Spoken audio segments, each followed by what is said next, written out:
ଆସନ୍ତୁ ଆଜି ଆମେ ଶୁଣିବା ଏକ ଏମିତି କାହାଣୀ ଯାହା ଆମକୁ ବିଶ୍ୱାସ କରାଇଦେବ ଯେ ମଣିଷର ଇଚ୍ଛାଶକ୍ତି ଆଗରେ ଭାଗ୍ୟ ବି ହାର ମାନିଥାଏ। ପଣ୍ଡିତ ଶ୍ରୀରାମ ଶର୍ମା ଆଚାର୍ଯ୍ୟଙ୍କ ଲେଖନୀରୁ ମନୋବଳର ଧ୍ୱନି ପୁସ୍ତକରୁ ଏହି ପ୍ରେରଣାଦାୟୀ ଗାଥା। କଳ୍ପନା କରନ୍ତୁ ତ ସେହି ମାଙ୍କ ଅବସ୍ଥା ଯାହାଙ୍କୁ ତାଙ୍କ ଛୋଟ ଝିଅ ଭ୍ୟାଲେରୀ ଲଙ୍ଗ ପାଇଁ ଡକ୍ଟର ଏମିତି କିଛି କହୁଛନ୍ତି।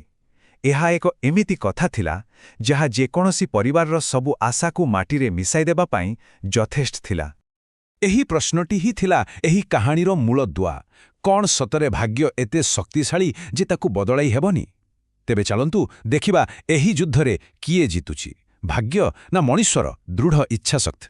ତେବେ କାହାଣୀର ଆରମ୍ଭ ହେଉଛି ଏକ ବହୁତ ବଡ଼ ନିରାଶାରୁ।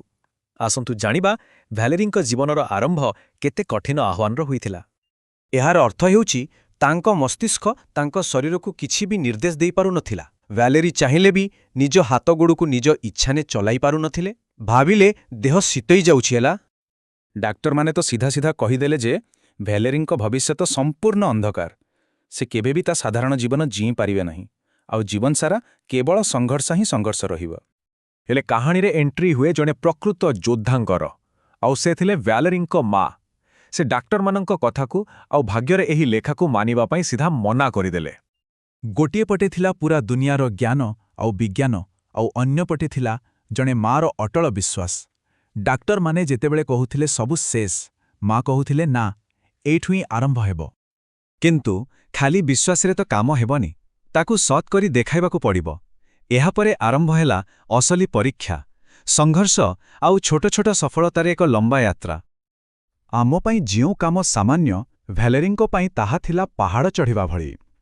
ନିଜ ହାତରେ ଖାଇବା, ଚାମଚ ଧରିବା, ଏମିତିକି ଗୋଟିଏ ସାର୍ଟ ବୋତାମ ଲଗେଇବାକୁ 5 ମିନିଟ୍ ଲାଗିଯାଉଥିଲା। ପ୍ରତ୍ୟେକଟି ଛୋଟ କାମ ତାଙ୍କ ପାଇଁ ଥିଲା ଏକ ବଡ଼ ବିଜୟ। ଏହି ଯାତ୍ରା ଦିନେ କି 2 ଦିନର ନଥିଲା, ବର୍ଷ ବର୍ଷ ଲାଗିଗଲା। ଧୀରେ ଧୀରେ କିନ୍ତୁ ନିରନ୍ତର ଚେଷ୍ଟା ଜାରି ରହିଲା। 5 ବର୍ଷରେ ସାଇକେଲ ଚଲାଇଲେ, 6 ବର୍ଷରେ ନିଜେ ଚାଲିଲେ, ଆଉ 14 ବର୍ଷ ବୟସ ବେଳକୁ ତାଙ୍କ ହାତଲେଖା ସ୍ପଷ୍ଟ ହେଲା। କିନ୍ତୁ ସେ ହାରିନଥିଲେ କି ତାଙ୍କ ମା ବି ହାରିନଥିଲେ। ଶରୀର ସହ ଲଢ଼େଇ ତ ଚାଲିଥିଲା, ହେଲେ ଏବେ ସମୟ ଥିଲା ମସ୍ତିଷ୍କକୁ ଶାଣିତ କରିବାର। ଆରମ୍ଭ ହେଲା ଜ୍ଞାନର ଯାତ୍ରା। ତାଙ୍କୁ ଇଂଲଣ୍ଡର ଏକ ସ୍ୱତନ୍ତ୍ର ସ୍କୁଲକୁ ପଠାଗଲା, ଆଉ ସେଠି ସେ 7 ବର୍ଷ ଧରି ନିଜ ଜୀବନର ମୂଳଦୁଆକୁ ମଜବୁତ କଲେ। ଏହା ତାଙ୍କ ଜୀବନରେ ଏକ ବଡ଼ ମୋଡ଼ ଆଣିଥିଲା। ଆଉ ଦେଖନ୍ତୁ ସଂକଳ୍ପର ଶକ୍ତି। ଯେଉଁ ଝିଅ ବିଷୟରେ କୁହାଯାଇଥିଲା ଯେ ତାର ମସ୍ତିଷ୍କ କାମ କରୁନି, ସେହି ଝିଅ 19 ବର୍ଷ ବୟସରେ ହାୟର ସେକେଣ୍ଡାରୀ ପରୀକ୍ଷା ପାସ୍ କଲେ। ଏହା ଥିଲା ତାଙ୍କ ଆତ୍ମଶକ୍ତିର ଜ୍ୱଳନ୍ତ ଉଦାହରଣ। ତାଙ୍କର ସଂଘର୍ଷ ଏତିକିରେ ସରିନଥିଲା। ଉଚ୍ଚଶିକ୍ଷା ପାଇଁ ତାଙ୍କୁ ପ୍ରତିଦିନ 19 ମାଇଲ ଯିବା ଆସିବା କରିବାକୁ ପଡ଼ୁଥିଲା। ଏହା ତାଙ୍କର ପାଠପଢ଼ା ପ୍ରତି ଥିବା ନିଷ୍ଠା ଆଉ ସମର୍ପଣକୁ ଦେଖାଉଛି। କଲେଜ ପରିବେଶରେ ଖାପଖୁଆରିବା ସହଜ ନଥିଲା, କିନ୍ତୁ ଭ୍ୟାଲେରୀ ନିଜର ରାସ୍ତା ବାହାର କରିନେଲେ। କ୍ଲାସ୍ ଲେକ୍ଚର ପାଇଁ ଟେପ୍ ରେକର୍ଡର, ନୋଟ୍ସ ପାଇଁ ମାଙ୍କ ସାହାଯ୍ୟ, ଆଉ ଅନ୍ୟ କାମ ପାଇଁ ସାଙ୍ଗମାନଙ୍କ ଭରସା, ଏସବୁ ଥିଲା ତାଙ୍କର ହତିଆର। ଏତେ ସବୁ ପରିଶ୍ରମ, ଏତେ ସବୁ ସଂଘର୍ଷ, ଶେଷରେ ସେହି ଦିନ ଆସିଲା ଯେଉଁ ଦିନ ଅସମ୍ଭବ ସମ୍ଭବ ହେବାକୁ ଯାଉଥିଲା। ତାରିଖ ଥିଲା 12 ମେ 1956। ଏହି ଦିନଟି ଇତିହାସରେ ଲେଖା ହୋଇ ରହିଗଲା। ଆଉ ସ୍ଥାନ ଥିଲା ଲଣ୍ଡନର ପ୍ରଖ୍ୟାତ ଦି ରୟାଲ ଆଲବର୍ଟ ହଲ୍। ଏହି ମଞ୍ଚ ତାଙ୍କର ସବୁଠୁ ବଡ଼ ସଫଳତାର ସାକ୍ଷୀ ହେବାକୁ ଯାଉଥିଲା।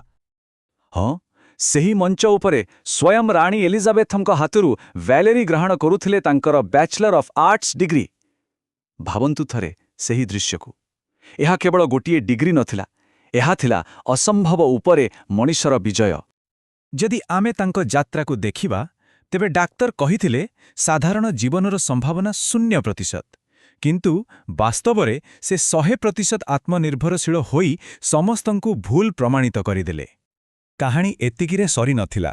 ସେ ଆଗକୁ ଯାଇ ଲଣ୍ଡନର ଏକ ପ୍ରତିଷ୍ଠିତ ଅନୁଷ୍ଠାନରେ ମୁଖ୍ୟ ଲାଇବ୍ରେରିଆନ୍ ଭାବେ କାମ କଲେ ଏବଂ ନିଜର ଦକ୍ଷତା ପ୍ରମାଣିତ କଲେ। ଶେଷରେ ସେହି ସ୍ୱପ୍ନ ସତ ହେଲା ଯାହା ତାଙ୍କ ମା ଦେଖିଥିଲେ, ଏକ ଆତ୍ମନିର୍ଭରଶୀଳ ଆଉ ସମ୍ମାନଜନକ ଜୀବନ। ତେବେ ଏହି କାହାଣୀ ଆମକୁ କ'ଣ ଶିଖାଉଛି?